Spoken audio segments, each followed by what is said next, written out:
Capital Canyon members. This is Randy. I'm here to talk to you about something that we've experienced a lot of. And I think I was being fibbed to a little bit. I can't say the word lie.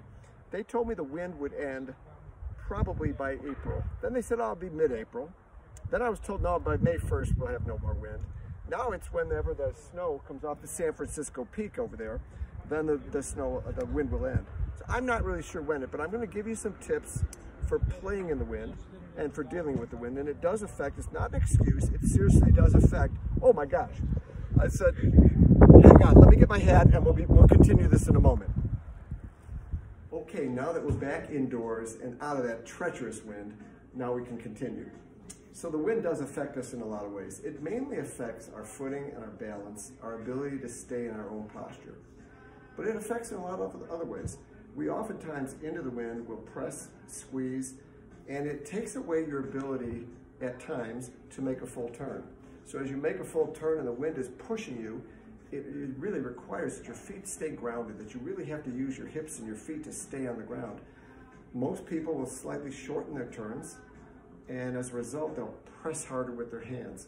So that's why you might sense more mishits while you're playing into the wind. Probably the hardest thing to contend with is if you're a left to right player, so you play a fade, and the wind is pushing from that direction, it's really difficult to just coil back and hit it down the left side of the fairway when the wind is pushing you. So here's what I'm gonna do to encourage you. There is to try to finish your turn the best you can by, number one, staying grounded.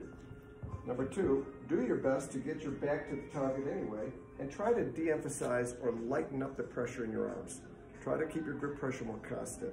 And those type of things will help you to hit the ball more solidly, especially staying grounded. And then the final thing is chipping into the wind and chipping downwind is really, it can be tough. So it doesn't just affect the full shots, it affects those smaller shots too. So you might have to go to a less lofted club to pitch it uphill into the wind.